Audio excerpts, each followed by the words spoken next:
A notícia de ontem é Diego Costa. O Diego Costa tem o melhor início em qualquer clube nos últimos 10 anos. Desde que ele chegou ao Chelsea em agosto de 2014, e nos primeiros 4 jogos, ele fez 7 gols pelo Chelsea. Desta vez, em 4 jogos, ele tem 5 gols. Foi o melhor em campo disparado ontem. E 4 jogos, 5 gols. Bom, ele fez 3 gols em 13 jogos no Botafogo. 3 gols em 13 jogos no Botafogo. Ele já tem 5 gols em 4 jogos no Grêmio. Ele fez 5 gols em 19 jogos no Atlético. Ele tem 5 gols em 4 jogos no Grêmio. Então é impressionante esse início do Diego Costa e chama a atenção porque o Abel Ferreira queria o Diego Costa e quem não quis foi a direção do Palmeiras, pelo retrospecto dele no Atlético e no Botafogo. Acontece que no Grêmio ele já ultrapassou o que fez tanto no Atlético quanto no Botafogo.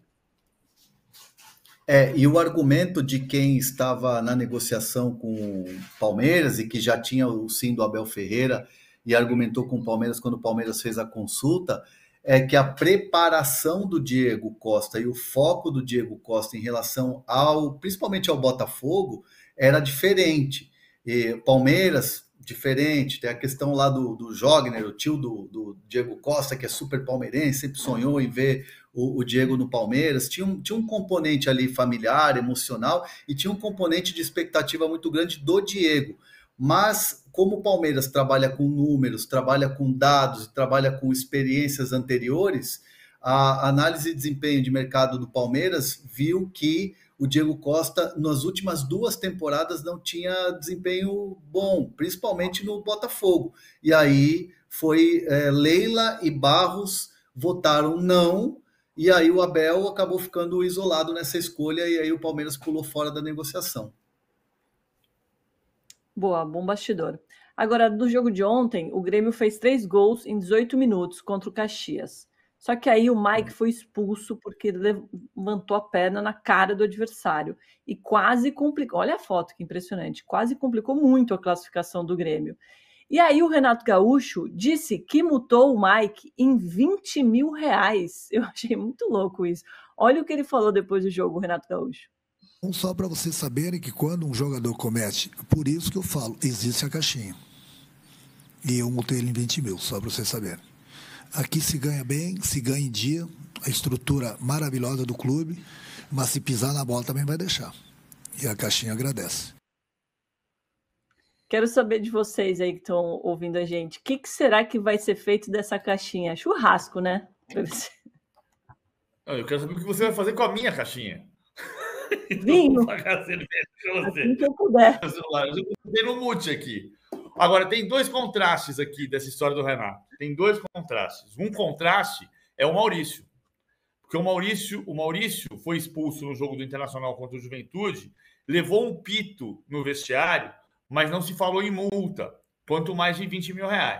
O segundo contraste é o próprio Renato, que é uma das histórias mais deliciosas, que não é folclore, é história de verdade, do Renato, é que o Renato, nos anos 80, era o único cara que a torcida permitia ter um carro vermelho. E ele tinha lá um Passat vermelho nos anos 80, 83. Um dia ele entra no estacionamento do velho Estádio Olímpico a 100 por hora, dá um cavalo de pau, estaciona o carro, e o Fábio Koff, o presidente, lá em cima, olhando aquilo, falou: meu Deus, chama o Renato aqui na minha sala. Acabou o treino, o Renato foi na sala do Fábio Koff. Essa história é verdade. O Fábio Koff virou para ele e falou assim: pô, você já tem um carro vermelho. Aí você entra aqui a 100 por hora, pode acontecer um acidente. Cara, eu vou te multar. Sei lá, R$20 mil. Qual era a multa, não sei. Aí o Renato vira, isso era outubro de 83, a final do Mundial era em dezembro. O Renato vira para ele e fala assim: meu presidente, não vai me multar. Vamos fazer um acordo. Se eu fizer um gol no Mundial, o senhor me dá esse valor da multa para o meu bolso. Se o senhor não fizer gol, o senhor me multa. Se eu fizer o gol, o senhor me dá esse valor para o meu bolso. Tá bom, combinado. Aí o Renato ia saindo, botou a mão na porta, virou para trás e falou assim: não, presidente, se eu fizer 2 gols, o senhor me dá 2 vezes esse valor. Aí o Fábio Koff disse: combinado. O Renato abriu a porta e foi embora. Foi para o final do Mundial contra o Hamburgo e fez 2 gols. Ele podia fazer esse acordo com o Mike. Duro vai ser o Mike fazer 2 gols na final do Mundial. Não é? E que gênio na negociação, né? Porque ele já tinha perdido o valor da multa, né? Então se deu bem, só se deu bem. É que nem a gente com o PVC. A gente só se dá bem, porque só tem essa opção para ele. Tocou, pagou, não tocou. Não pagou. Ai, gente, muito bom. Mandem mais mensagens aqui e deixa o like, porque o número tá muito pouco de like, hein? O Alexandre Gomes Brito, que tá sempre aqui com a gente pedindo likes, tá ficando bravo com vocês. Obrigado, Alexandre. Vamos de rapidinhas? A gente falou do Palmeiras no começo do programa, né? Dos jogadores voltando, fazendo treino hoje no Allianz. Depois de 2 meses, o gramado está pronto. Na teoria, tá tudo pronto, né, PVC? E eu tava vendo aqui que foram 52 toneladas do termoplástico retirados e colocadas 22 toneladas de cortiça. Na prática, o que isso vai mudar no jogo? Vai ficar mais rápido? Vai ficar um pouco mais rápido, o gramado vai ficar um pouco mais rápido. Muita gente dizia no ano passado que o gramado do Botafogo, que é de cortiça, é o melhor gramado artificial do Brasil. E isso era rebatido pela assessoria da Soccer Grass, que dizia que não, o gramado de cortiça ele dá um efeito de, quando chove, um efeito de ficar escorregadio. Não se confirma e a cortiça é a melhor solução. Tem 2 bastidores importantes disso aqui. A dificuldade foi tirar o termoplástico. O termoplástico, dependendo de quanto ele estava grudado, isso aconteceu no Allianz Parque, aconteceu na academia de futebol, ele quebrava a máquina. Você colocava a máquina e a máquina grudava no termoplástico e o risco era quebrar a máquina para tirar o termoplástico. Tamanho o grude que ficou. Esse é um bastidor. O segundo, então, a maior dificuldade, na verdade, foi que a cortiça ficou presa na Receita Federal em Viracopos, no aeroporto de Viracopos, em Campinas. Mas a dificuldade foi mais tirar o termoplástico do que colocar a cortiça. A dificuldade da cortiça foi só a liberação na Receita Federal, porque é um material importado. O gramado da academia de futebol ainda não está pronto, ainda não está bom. E lá na academia de futebol foi feita a ruptura do contrato com a Soccer Grass, que era a empresa que mantinha o contrato no Allianz Parque. O Allianz Parque manteve o contrato com a Soccer Grass e conseguiu recuperar o gramado para ser utilizado, estreado amanhã e aprovado no jogo do Sub-20 com a orientação dos auxiliares técnicos do Abel. O gramado da academia de futebol não está pronto, não está consertado, apesar da mudança do fornecedor, que passou a ser a Total Grass, que serve o material do Botafogo no Newton Santos. Ou seja, o Palmeiras hoje treina no Allianz Parque porque é a única maneira que ele tem de treinar num gramado artificial. Porque o gramado artificial da academia continua impraticável. Boa. Hernan, para encerrar, a sua rapidinha, bastidores do Carpini no São Paulo?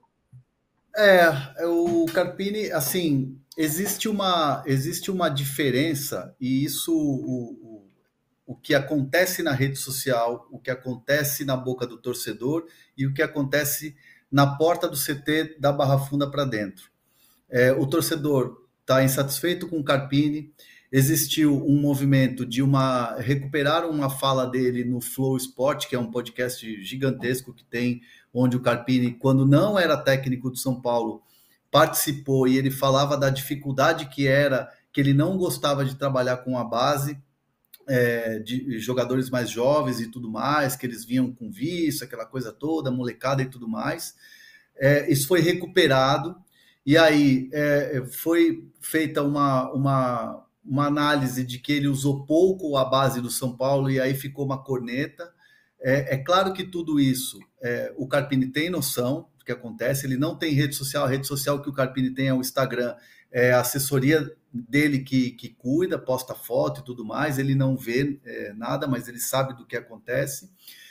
Só que dentro do CT, essa corneta ou essas críticas do torcedor, que o time não está jogando e que se perder o primeiro jogo da Libertadores tem que sair e tudo mais, não existe da parte dentro do CT, né? Não existe uma pressão. E o que eu tenho de informação, eu tenho conversado com várias fontes diferentes, comissão técnica, até direção e gente do CT mesmo, é que o trabalho está sendo muito bem executado. E principalmente agora, até o final da semana, mais conhecido como sexta-feira, o Carpini vai ter todos os jogadores à disposição. O pessoal do DM está voltando, o Rato está voltando, o Nestor está cada vez mais pronto para voltar, o Caleri deve já na semana que vem já estar apto para treinar a Vera, de olho nessa estreia da Libertadores. Então, para a comissão técnica, o que a comissão técnica tem conversado, né, entre eles, Carpini e seus auxiliares, é que o ano do São Paulo está começando agora. Poxa, mas o ano do São Paulo está começando agora? É um recomeço? Para o Carpini, sim, porque o Carpini chega com uma decisão em cima, ganha lá a Supercopa, passa pelo tabu lá depois de 10 anos na Neoquímica Arena, aí vai o calendário meio atropelado até que acontece a saída precoce do Campeonato Paulista. Ali tem uma quebra, uma ruptura, onde tem ali uma corneta, uma pressão muito grande, que o Carpini tem total noção de que isso existe, mas ele começa a fazer um trabalho com tempo, com preparação, até para ter um time base e um time dentro das convicções dele. O que ele fala muito existe um trabalho sendo feito, existe todo um modelo de jogo e ele não vai mudar as convicções do que ele pensa. Então, quando eu falo aqui para vocês no de primeira que o Carpini é um cara jovem, mas tem muita personalidade, é isso ele bate internamente. Ele fala assim, olha, eu vou dentro das minhas convicções. Então, para a comissão técnica, o São Paulo está num recomeço. E o mundo externo das redes sociais, aquele mundo lá amargo, que quer a saída dele e tudo mais, não é da porta para dentro do CT. O trabalho é muito bem executado pelo que eu tenho de informação. Muito bom. Ricardo Tavares está falando que eu estou ignorando as mensagens do chat. Oxe, Ricardo, hoje eu li pouco mesmo, que eram muitos assuntos, mas eu vou ler mais amanhã, prometo. E tinha mais uma aqui, ó. Ah, perdi, tá vendo? Eu preciso dar print nas mensagens para não perder, senão é assim. PVC, André, não, amanhã a gente vai ler mais mensagens, hein? O povo clama por mais participação. Obrigada pelos likes. Obrigada pela... Amanhã eu trago bastidores da Neoquímica Arena, estarei lá hoje à noite e prometo trazer todos os bastidores desse jogo aí do primeiro finalista.